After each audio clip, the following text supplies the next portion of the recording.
What's up, everyone? This is Anchor Pete, and I'm here with my co-host, Danny, Dr. Zayas, G.O.D.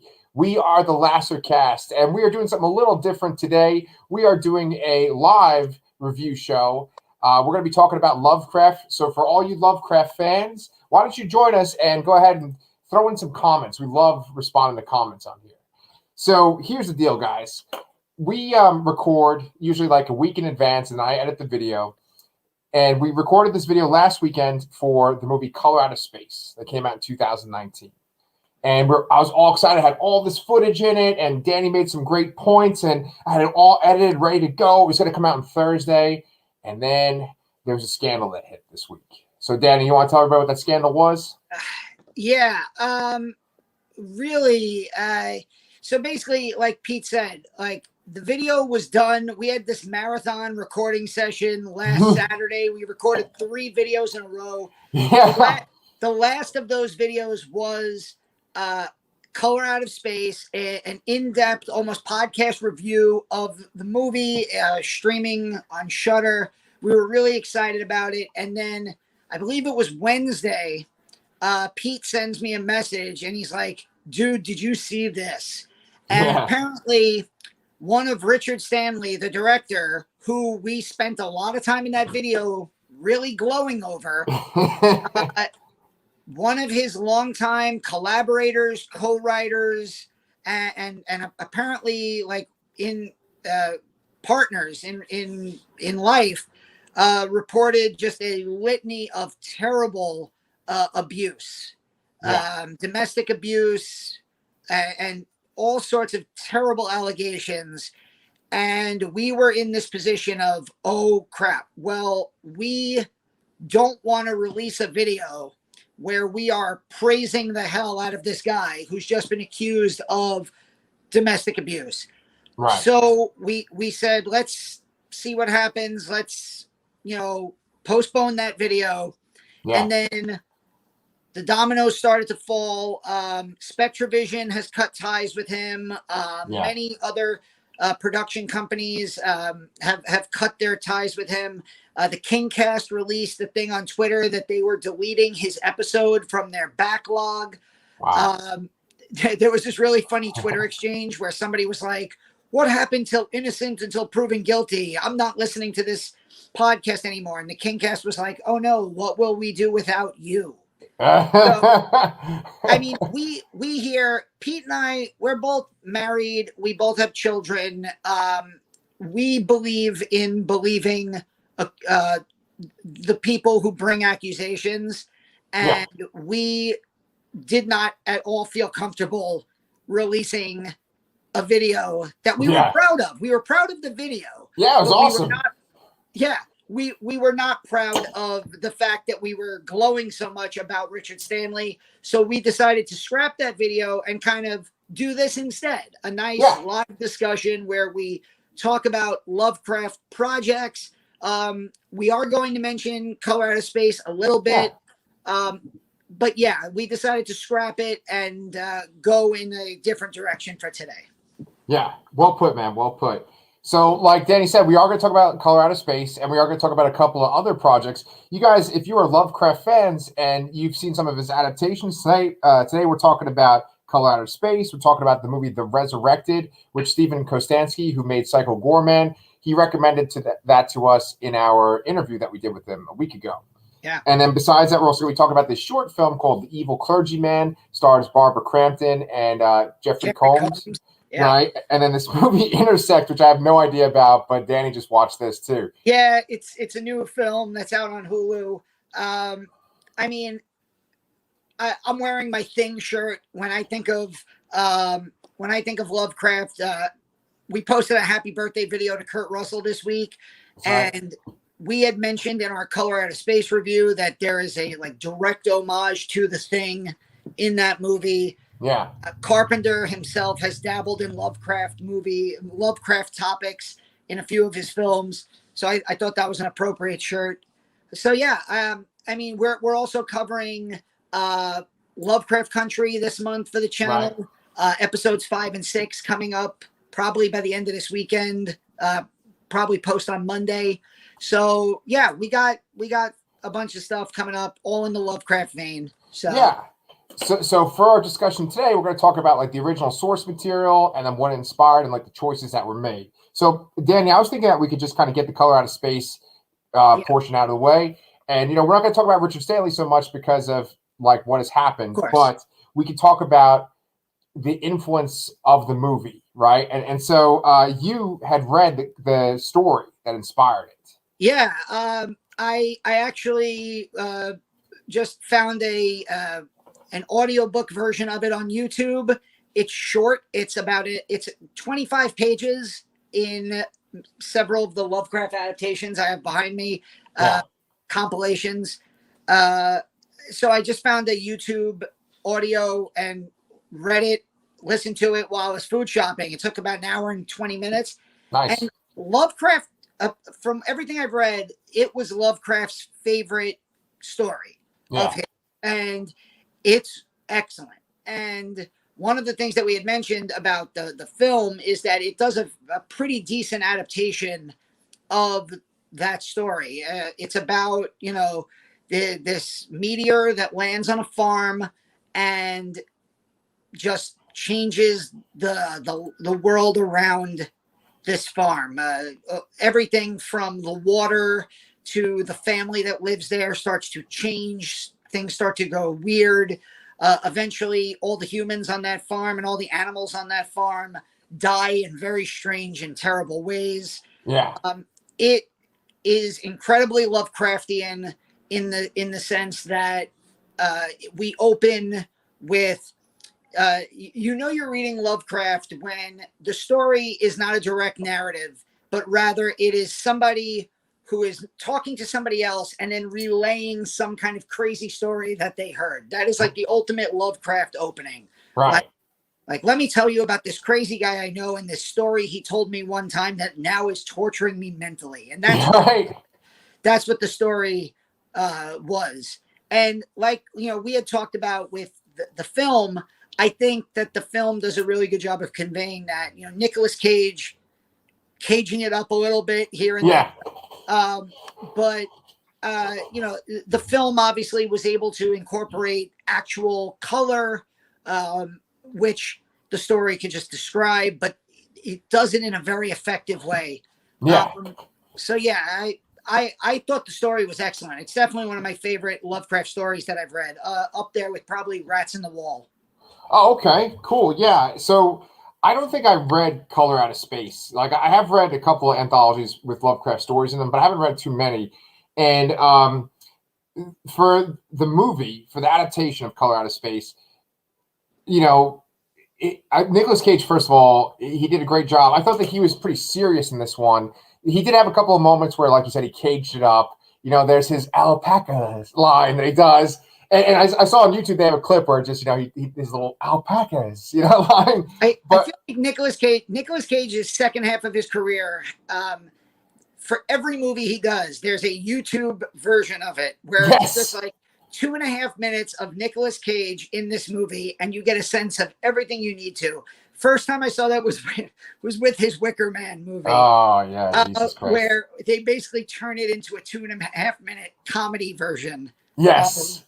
Him in a bear suit punching people and then yelling about the bees. Yeah. He is a lot more restrained in this film, but he does have his, as you said, alpaca.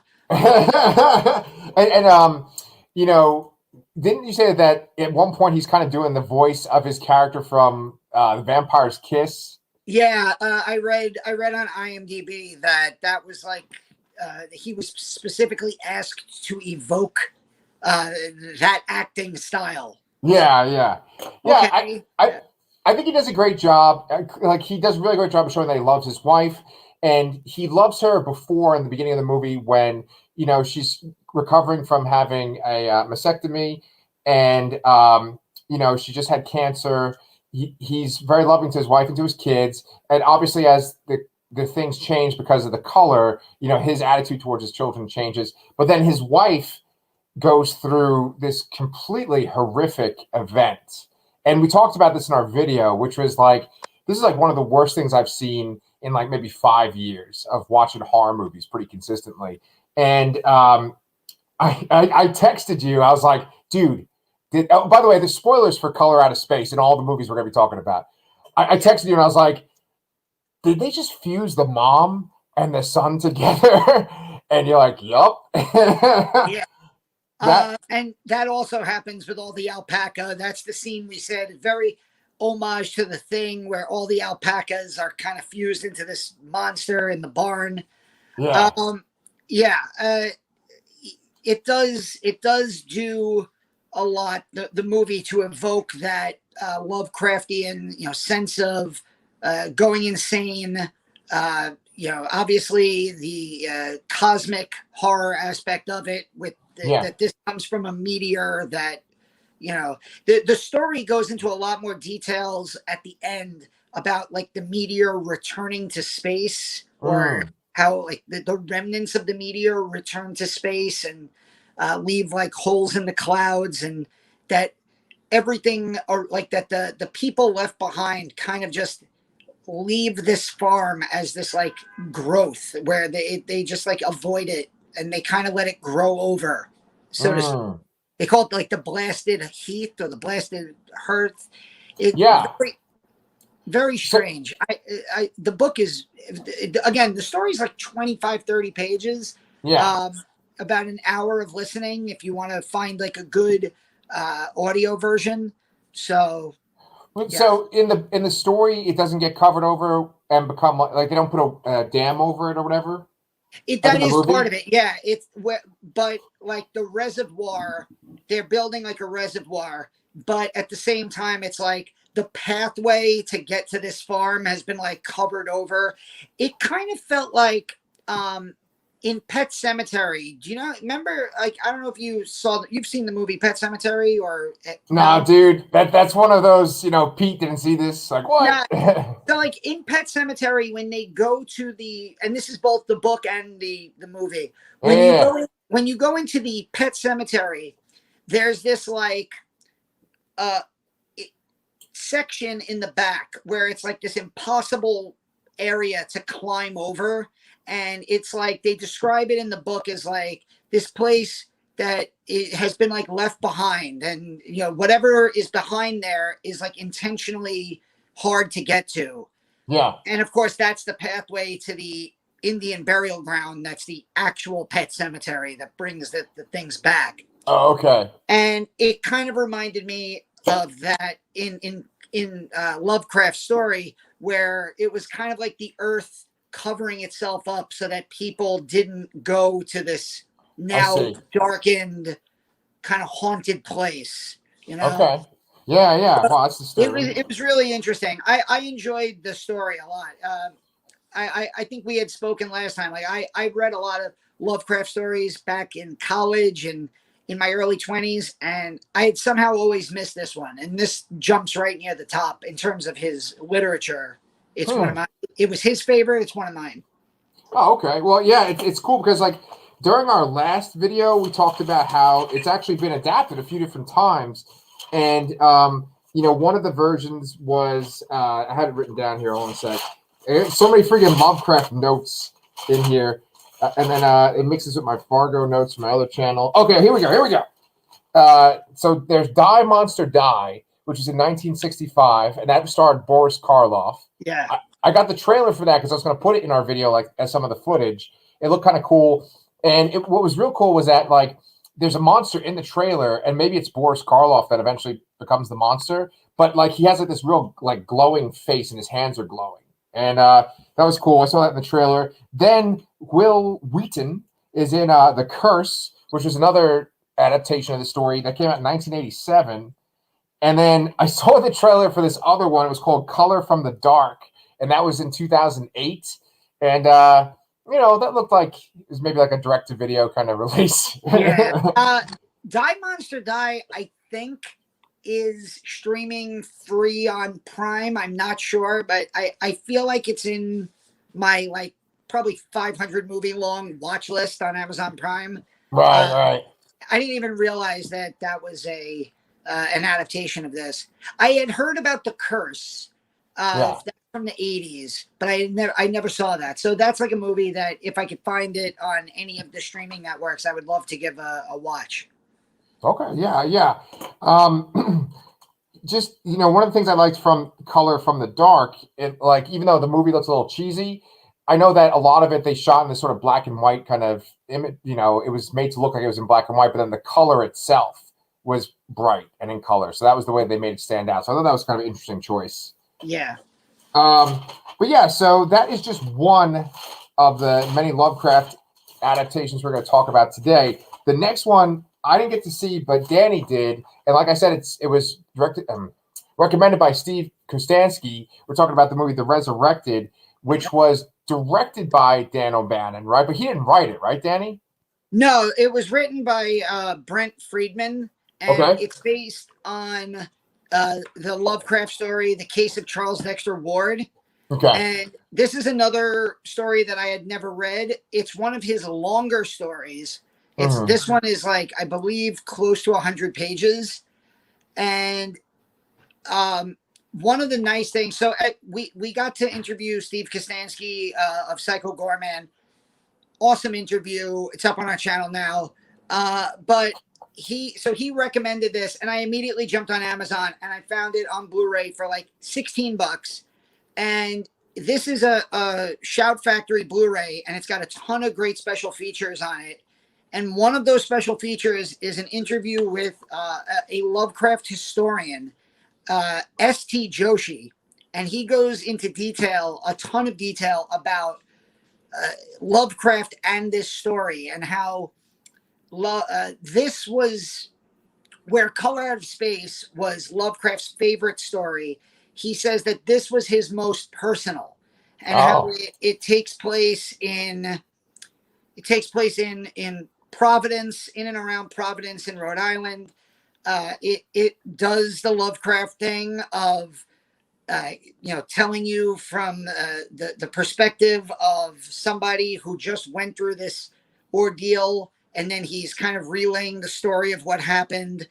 Right. And Charles Dexter Ward is this doctor who is really kind of looking for a cure for death, and he's looking to basically become immortal. And his way of doing it is to exhume the bodies of ancient wizards and alchemists from like ancient history in like Europe, have their bodies sent to his like farmhouse in Rhode Island, and he's trying to use the remnants of these like ancient warlocks' bodies mixed with modern science to like open up basically solve death. Okay. And what he ends up doing, spoiler alert, Chris Sarandon, from Fright Night, the voice of Jack Skellington in Nightmare Before Christmas, Child's Play, of course, he plays Charles Dexter Ward in this story. And basically, he resurrects his great ancestor, who was one of these like alchemist type people. And it's kind of like you don't know who's Charles Dexter Ward, and is he playing two roles, or is he it's very interesting. It's really wacky. At the end, you get some really cool creature design. Of course, like what we would describe today as like Lovecraftian looking monsters, like pieces of bodies coming to life. And then these like weird kind of hellish monsters that shouldn't be alive. Really cool things in this movie. There's this great underground like dungeon, like scientific dungeon sequence. Okay. Dan O'Bannon was not very happy with the final result, because apparently he had like a 2.5 hour version. And if you know Dan O'Bannon, Return of the Living Dead, he's Total Recall. He's got a great sense of humor that he usually puts into his science fiction films. Even Alien, if you go back and watch the original Alien, the first hour of it, there's a lot of like kind of sarcastic, funny one-liners, especially between Harry Dean Stanton and Yaphet Kotto's character, R.I.P. Yaphet Kotto. Rest in peace. Yeah, hell yeah. And apparently the studio cut a lot of that stuff out and like edited it into a about 95 to 100 minute just straight sci-fi horror movie. And it's one of those movies where part of the reason I don't think I had ever heard of it was it's one of those movies where on IMDb it's like 1991, 1992, 1993. I think it was like made in the late 80s, early 90s, but then it didn't get released until 92, 93. Oh, okay.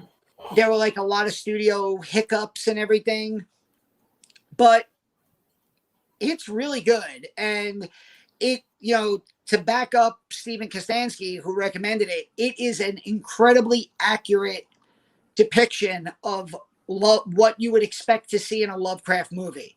From the narration from the way it's presented, from like a character who's obviously just been through a traumatic event, who's now going to relay what happened, and then you get these kind of cosmic monsters from the past. It's very, very, very Lovecraftian, and it's well worth checking out. And I don't think it's available on any streaming services. I have a Roku. I couldn't find it.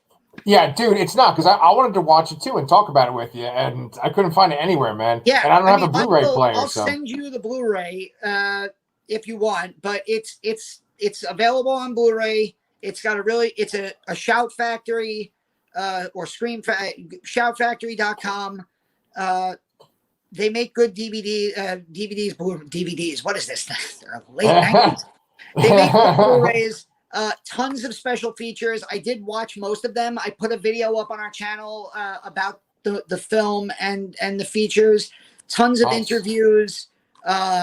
You have that there's like about a 10 to 15 minute conversation with S.T. Joshi, who, like I said, he's a Lovecraft historian who really gives you background into the story that you don't know unless you read it, which is really cool. And the two other lead actors are, so it's Chris Sarandon, who most people in the horror community know from Child's Play and Fright Night.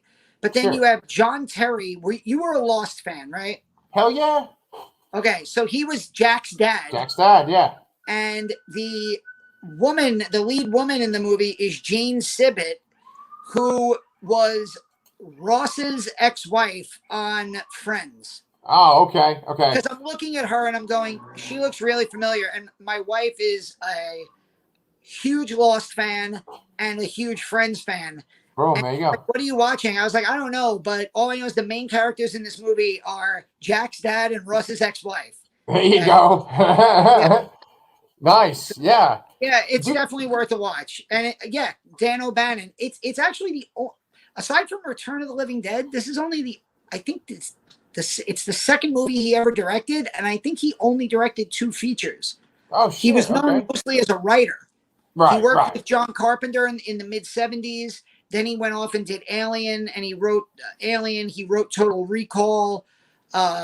He wrote and directed Return of the Living Dead in 1985. And then I think this is his next feature film project. And I think I don't know what happened after that. But he looked like Colonel Sanders, and No, dude. He was a real gem when you watch the behind the scenes on the making of Alien. I always loved his parts when he'd be talking. Did you see that great documentary Origin, the making of the Alien film? I don't. Is it like on one of the DVDs or something? Because I definitely have watched this documentary. It's like 4 hours. It's a feature documentary. Okay. Alexander O. Philippe is the director. He, Chris got me to watch one of his documentaries. He's the guy who did The People versus George Lucas. He just did a documentary about the film, about the shower scene in Psycho. Oh, really? He makes like horror movie documentaries, and he Okay. has one called Memory, which is Hmm. about the movie Alien, and Dan O'Bannon is featured heavily in it, of course. Yeah. Footage from before his death, and he just seemed like such a cool guy. Obviously, he had such an incredible vision with Yeah. all the films that he worked on. Yeah, I mean, he came up with that idea. I remember when you watched one of the documentaries on Alien, they're like, well, how does the alien get on the ship? And then he's like, well, the alien F someone, right? I'm not gonna say it Yeah, because we're live and shit, but um, and just like that, even though it's just a simple, stupid line for him to say, it's like that's what Alien is all about. It's all about that scene with the chest burster, and get on there. It just it's like with Seven. Spoilers for Seven. The box, the head in the box. It's like that. Like it oh, all yeah, comes down for that one moment. yeah. Sorry, we're spoiling. We're spoiling everything, 25 man. to 40-year-old movies. Yeah, which are classics, by the way, too. Yeah. So let's talk about a movie that's not necessarily a classic. Let's talk about The Evil Clergyman. Now, I didn't even know about this movie. Danny just brought it up to me. I actually watched it at my in-laws' house like 2 nights ago. I was staying up, basically trying to get to the Zack Snyder's Justice League cut, and it was coming out on midnight on Pacific time, so it was like 2 a.m. my time, and I couldn't fall asleep. They had me sleeping on a futon. It was kind of a rough experience, so I just watched the Evil Clergyman. I have to ask, did Go you ahead. do Justice League in one sitting? No. Okay. I watched a lot of it. I fell asleep because it was like 4 a.m, and then I watched it in like little installments after that. I found on social media, I forgot if it was Facebook or Twitter. Yeah, Somebody posted. Had you seen The Irishman when it came out on Netflix? I did, but I watched that in installments too. So somebody had said like the perfect way to watch The Irishman, and they were like, watch it from the beginning to like 40 minutes on the dot, and then stop. And Yeah, it was like they gave you chapters to yeah, follow. And somebody did that with Justice League. They broke it into like prologue, epilogue, and then yeah. there's 6 chapters in the middle. So I'm like, Right. perfect. Now I don't have to watch it straight through. Yeah, no. Yeah. The movie itself is set up like that, where it's like chapter this, and then Oh, it does. Oh, perfect. yeah, dude. Okay. I mean, I don't want to like hijack our Lovecraft discussion. No. I just had to ask because 4 hours of a comic universe that I'm not really invested in seems like a bit much, but if I can break it up, I'll do it. So yes, The Evil Clergyman. Yeah, all right. So, all right, I want to admit something right here. Okay, so here's the deal: is that I actually have not seen. I don't know if I've ever seen a full movie with Barbara Crampton in it. Okay, but I want to tell a little story with Barbara Crampton. When I first got Shudder, I saw they had all these like live watch parties, and they suggested a bunch of different movies, and I would watch them, and that's when I really got into horror because everyone in the watch parties was like real welcoming and nice, and like you tweet stuff and they'd respond and shit. It was great. You felt the sense of community. And I can't remember this movie, man, but it was like a Shudder movie, and it was like about this cursed house, and Barbara Crampton's in it. She's like the mom that moves into this house, and shit, I think Ted Geohagen is Yes. the one. We Are Still There. Yeah, there you go. Okay, good, perfect. So anyway, I watched that movie. Great modern ghost story. Yeah, right. And so for Barbara Crampton, like I just follow her on Twitter. And I know that she's in like these classic movies like Reanimator, and she's also in like Chopping Mall, right? And I think she's absolutely beautiful. And just from watching The Evil Clergyman, I could see that she's a really good actress too, because like she's working with, it's just kind of interesting to see what she's working with in this movie. But I'm convinced that Barbara Crampton is a real life Dorian Gray, and that there is a picture in her attic that is just rotting away. Yeah. Because she looks now Yeah. almost exactly the same she did in like 1988. Yeah. Which is ridiculous. She actually has this great story that in Search of Darkness 2, I believe it was, talks a little bit about when they have her on there.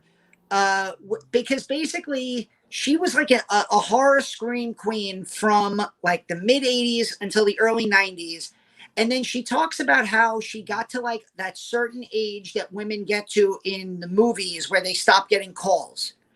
And she talks about how like years later, in like the early 2000s, a lot of horror movie fans from the 80s became directors and wanted her to get in their movies, and it kind of regenerated. So like she was the mom in You're Next. Okay, I haven't seen We that. Are Still There. She's actually in We Are Still There. She's with Larry Fessenden, and she's at SXSW, South by Southwest right now. She's there now? I didn't even know it was going on because I lived there. She has a film called Jacob's Wife. Yeah. With Larry Fessenden. I think it's directed by Travis Stevens. Okay, yeah, that sounds right.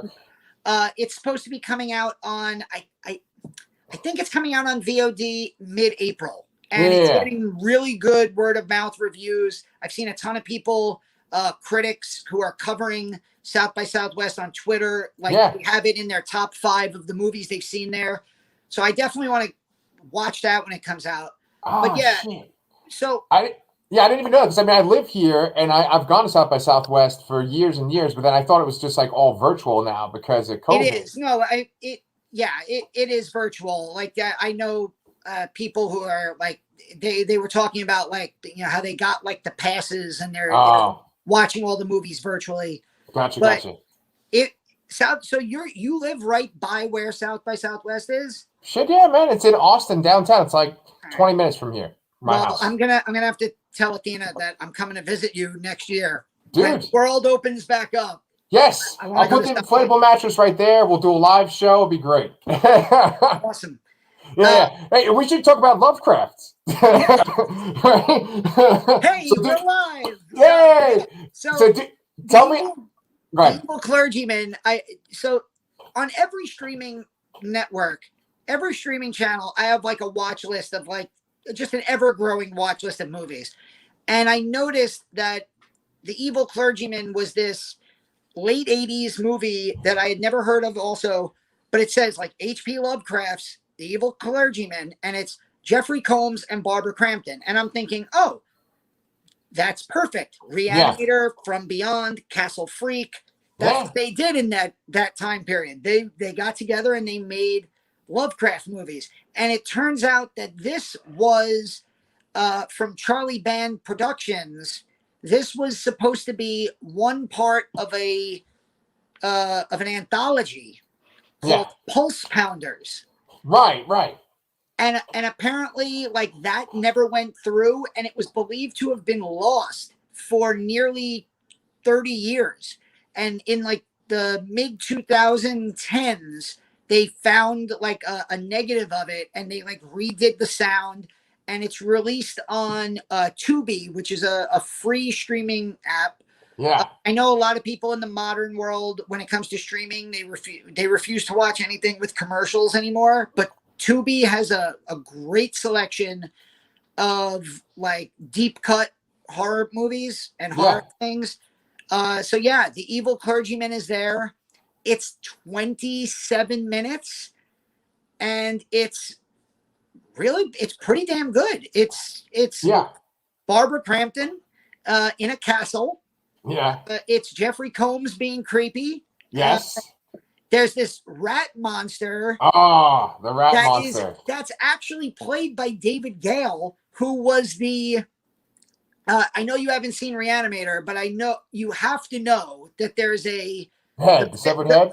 The villain in Reanimator is the doctor who gets his head severed. Yes. And carries his own head around. That's David Gale. And okay. Yeah, so he's the actor who plays the rat monster in The Evil Clergyman. Oh, we got a little comment here. It's from my nephew.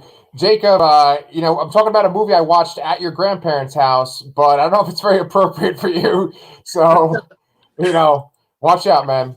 So anyway, that freaking rat monster, man, that freaked me out. Like, because, I'm watching it by myself. It's all dark. I'm in this house.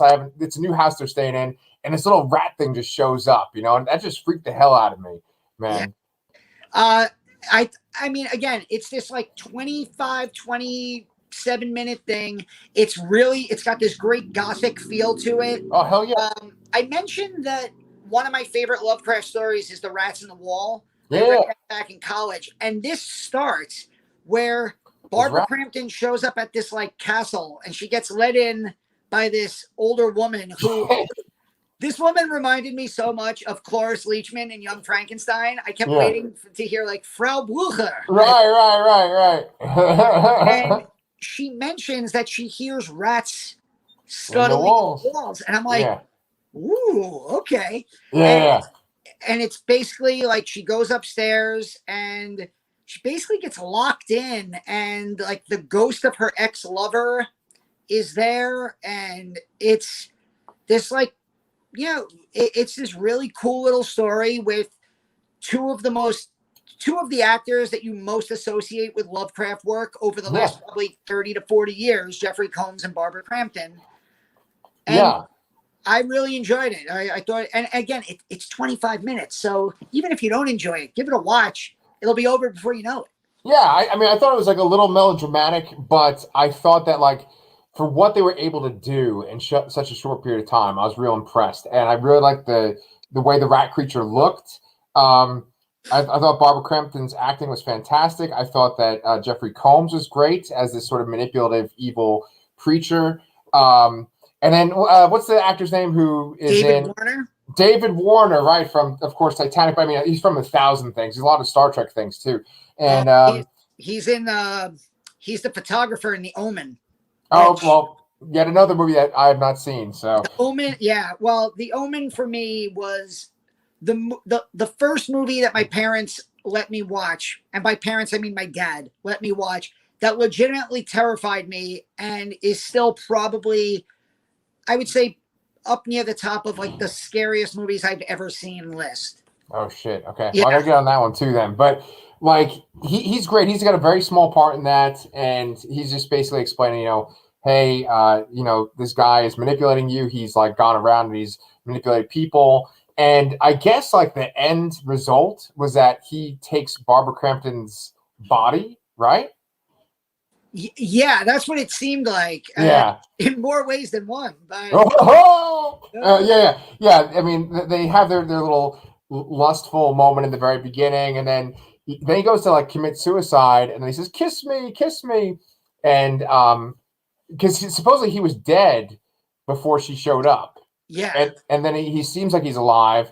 They get together.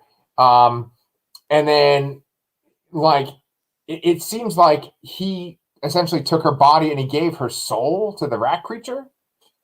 It's very strange. It's one of those, like, I think it's kind of open to interpretation as to what happens at the end, but she gets let out finally, and she like swears she'll never come back to this castle, but you're not sure if she's carrying with her like the spirit of this evil clergyman. Yeah. But yeah, it's one of those, like I said, Tubi has these deep cuts. I consider myself a pretty good horror aficionado, and I had never heard of that. Like Charlie Band and his movies, the Full Moon features were always kind of like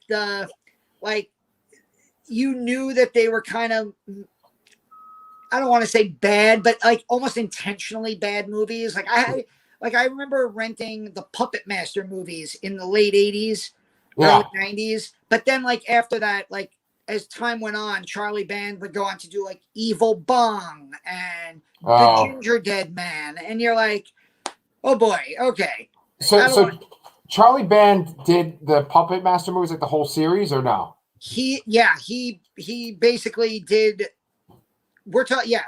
All of those movies with like Blade and there's like 20 of them now, and now they're what? Like there's like and speaking of Barbara Crampton, she was in Puppet Master. One of the Littlest Reich. Nazis in it. The Littlest Reich. The Littlest Reich, yes. Yeah. See, I was basically like teeing that up. Like I was like, I'm gonna say that, and then you got me, you beat me to it. But like, there's 20 of those freaking movies. There's at least 15. Holy shit! I thought there was like 5. No, there were 5. Let's put it this way: there were 5 of those when my local video store was open in like the early, let's say like 94, 95. before the Blockbuster opened and put them out of business. There were already 5 Puppet Master movies, and they've just been releasing them like direct to streaming or direct to Blu-ray. They suddenly, like, there was a shift where the puppets were the good guys, like fighting. And then all of a sudden there was a shift in the franchise where the puppets became Nazis, and now they're like tools of the Nazis. Yeah, and you get like Axis of Evil and the Littlest Reich, and you're just like, okay. Wow, that's random. Okay. Yeah, well, that's another thing. That was one of those live streams where Barbara Crampton was on there talking about what she had done in the movie. And I just watched it. I loved it. I mean, the movie was kind of silly, but I liked it a lot. Yeah, I mean, I started this month for Lovecraft Month on this channel. I rented this new movie that she's in called Sacrifice, which is on VOD now. I rented it on Vudu, and it's a really cool little Lovecraftian movie about a couple that goes to, I think it's Norway, that the guy has like this, he has a house that was left to him by an ancestor. So he goes there, and it turns out that like he was this child that had escaped, and there's great old ones in the sea that everyone is like, all the locals in this town, they believe in the great old one, and there's like Cthulhu statues everywhere. And Barbara Crampton's like the head of the police of this small town, and it's this really cool little movie that I recommend it. It's a fun little watch. Dude, you've been watching like a shit ton of Lovecraft, huh? Yeah, I keep track. I'm already up to I've almost hit 100 movies this year. What? Not even it's March 20th. So yeah. Oh my God. Wait, so okay, how many Lovecraft movies have you watched for this month for our show? Sacrifice, Intersect, Evil Clergyman. I've rewatched a couple of like the. What of the what? Uh-oh. Did we lose yourself? Oh, you're back. You're back. Go ahead. Yeah, I rewatched a few of the Stuart Gordon ones. So it's probably about 5 or 6 Lovecraft movies so far. Okay. But I've also kept up. I've also rewatched Lovecraft Country. Yeah. And I read. We're also reading this Lovecraft book that we're going to cover probably next weekend, or called The Hungry Moon. So Hungry Moon. So yeah, it's been a busy month. The Resurrected. I almost forgot about that. So yeah. Yeah. Oh shit. So yeah, I should probably mention to our audience that like I haven't seen any of the Stuart Gordon Lovecraft movies. Now we're making a choice to not cover them this month because we want to kind of stretch out our Lovecraft month. You know, we hope to be around for like multiple years. So we're thinking that like, you know, maybe next year we could do some of the Stuart Gordon ones. I mean, also I think it's cool to cover like movies like The Resurrected that we didn't even know existed. Right. Whereas like Reanimator is one of the most famous Lovecraft adaptations out there. It's, you know, it's a cult classic horror film. You know, we joke around sometimes. They're like, you know, wait, Pete didn't see what? And you can, you know, so that could be like a movie that we catch up on another time. Exactly. But yeah, you know, Stuart Gordon passed away, I believe, in either 2018 or 19, maybe even 2020. He passed away very recently. Yeah. And he was one of the best modern adapters of Lovecraft, from Reanimator, From Beyond, Castle Freak. He really wanted to do, I believe I forgot which Lovecraft adaptation, but he ended up doing like a very kind of low budget version of Dagon, which isn't great, but it still fits within his filmography. But those first 3, the Barbara Crampton, Jeffrey Combs trilogy of Reanimator, From Beyond, and Castle Freak are fantastic. Okay. I got to give him a shot. Yeah. Don't mistake it for the new Castle Freak. I heard. That's something else. I heard that's pretty rough. I heard that's kind of like, you know, Black Christmas, and then there's the new Black Christmas, and it's just like, oh, right? Yeah. that was not a great movie. Well, Danny, I heard from you, I think through our messages too, that Intersect wasn't a great movie either, huh? So, yeah, I watched this on Hulu, and I'll tell you what got me to watch this movie. The poster is fantastic. This came out in 2020, and the poster is like a guy standing in front of what looks like this like open doorway portal to space. And then underneath that, there's all these tentacles reaching out. And I'm like, whoa, like portals to space and tentacles. Yeah. Hell yeah, Lovecraft month. Let's go. Yeah. And the first thing that struck me about that movie was that it was 2 hours. Okay. And when I feel like I've noticed a lot more in the length of movies. Like, I love me a long movie. I saw Avengers Endgame 7 times in the movie theater. Judge me all you will. Wow. And that's 3 hours and 3 minutes long. Yeah. So I can deal with long films, and not just superhero long films. I can deal with long movies. Yeah. Some movies are meant to be 75, 80 minutes long. Sure. And this movie, Intersect, was 2 full hours, and it felt every bit of that length. And for me, the biggest problem with the movie was just the acting was not very good. I like the plot of the film. It's not based on any specific Lovecraft story, I think. On IMDb, the guy who wrote it directed it, and it's not credited as based on Frank.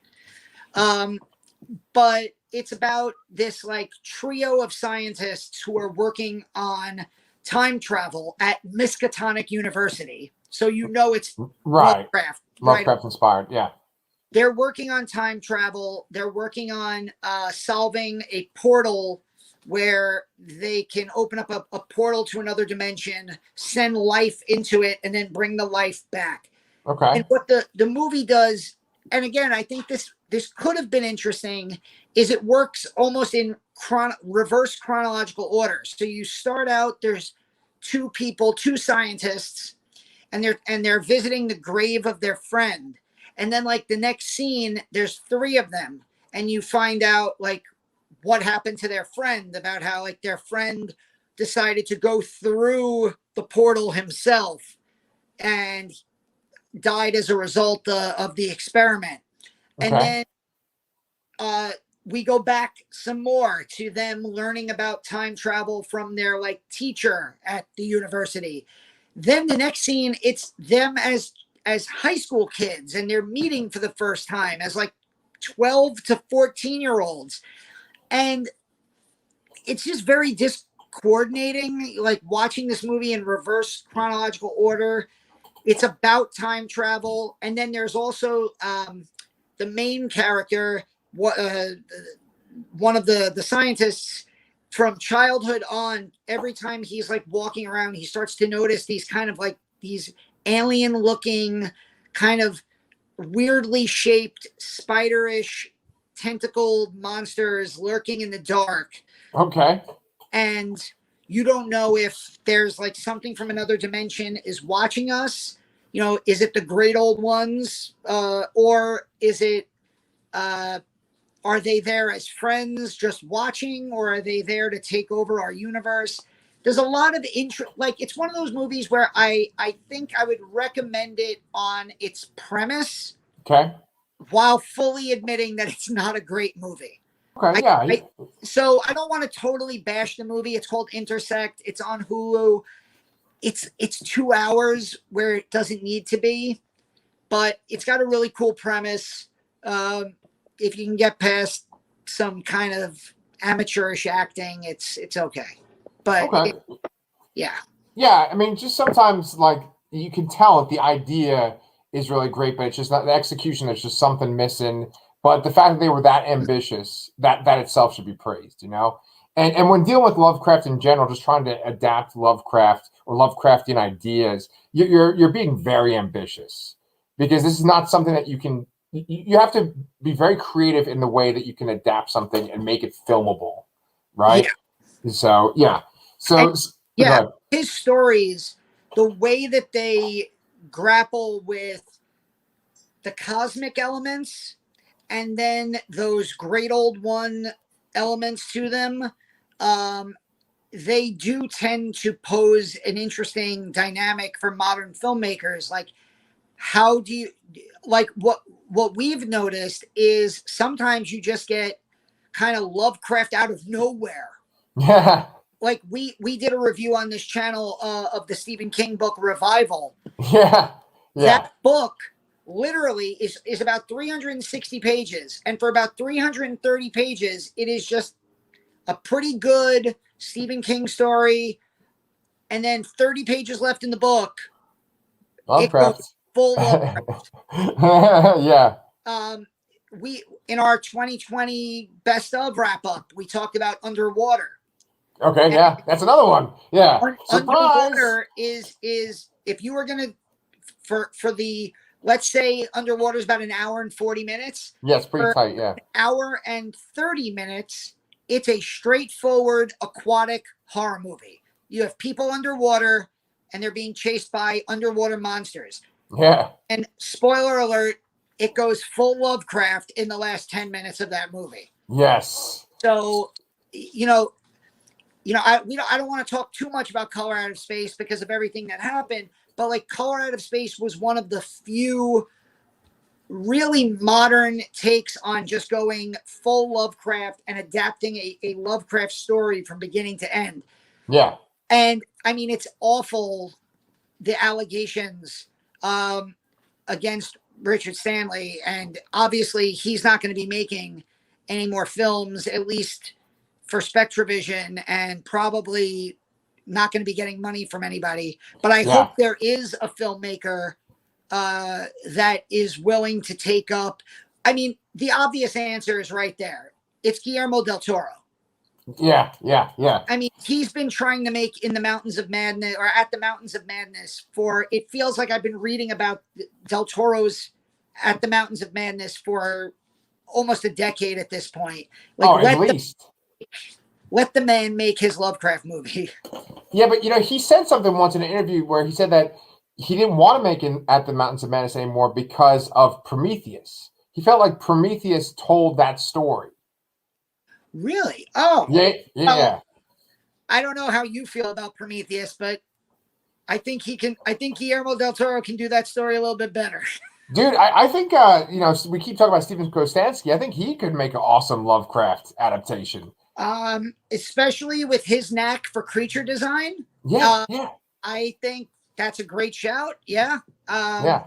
There's very few people. You watch Psycho Gorman, you're gonna see some unbelievable creature design. There's no reason why he can't make Lovecraftian monsters. And he was a co-director of The Void, and The Void has in that last 30 to 40 minutes, there's a lot of Lovecraftian shit going on in that movie. Yeah. So I can see him. That's a really good shout. Friend of the channel. Likes Transformers. Yeah. So yeah, I think Stephen Kostanski can do a great job. I do still want to see. I mean, Del Toro gave us some Lovecraft in the Hellboy movies. Right. I mean, he's battling tentacle monsters in the streets of New York. I mean, there's some Lovecraft there. So hell yeah. But I would love to see him do a full on, like, legit Lovecraft adaptation. Yeah, hell yeah. With his budget and his artistic sensibilities, I think he would be perfect. Yeah, dude, I would love that too. I'm wondering what he's working on right now. I remember hearing about it. I can't remember what it was though. Working on Pinocchio. Oh, okay. Well, whatever. No more Pinocchio movies. Yeah, right? Yeah, we don't need more of that shit. Just like we don't need more friggin' Robin Hood movies. Like, there's certain things where it's like, okay, who cares? Stop me. Robin Hood peaked with a cartoon fox. Right. And then Men in Tights and Kevin Costner. Yeah. And we're done. Yeah, we don't need, yeah. So, dude, we've jumped all over the place. We talked about the Snyder Cut. We talked about Robin Hood. But we have mainly talked about Lovecraft. And so coming up this week, like Danny said, he's going to do this week's review of Lovecraft Country. He's got episodes 5 and 6 to cover. And then episode 6, I think it was episode 6 is my favorite episode of the series, if I remember it correctly. Perfect. I think that's the one that takes place mostly in Korea. And that was my favorite episode of the series. You're right. That is, yes, because I just watched episode 5 and it was like next on is that. So yeah. Cool. So episode 6 is fantastic. Nice, man. I'm gonna watch that soon. And then besides that, we are gonna record our Hungry Moon episode too. So if you guys are fans of Ramsey Campbell and his Lovecraft mythos stuff, then you should check out that episode too. Yeah, I just finished that book the other day. Really thought it was really good. Definitely goes Lovecraft vibe. It doesn't wait to go full Lovecraft. It gets there fairly quickly. Yeah. Which I like. Yeah, I think I'm at the part right now where it's starting to go Lovecraft because I still have like 9 hours left. Are you? Oh, you're listening to it, right? Yeah. Oh, okay. Yeah, do you remember what chapter you're up to, number wise? I don't remember the number, but there's some weird like shit that's showing up, and I'm like, oh wow, they're getting to this now. Okay, that's interesting. It gets even darker, so you'll enjoy. Nice. We'll talk about that next time. Yeah. So we hope you guys can join us. We hope that if you are new to the channel because you are Lovecraft fans, that you check out our other Lovecraft Month videos and that you also like and subscribe. So we got another video coming your way on Monday, Danny's Lovecraft Country, and then we have our Hungry Moon, which is probably about a week from today. All right. Yep. And then we'll throw in some more 30-second little, Stardust app reactions to some Lovecraft movies. Maybe I'll throw up one of those Stuart Gordon movies just as a quick little reaction.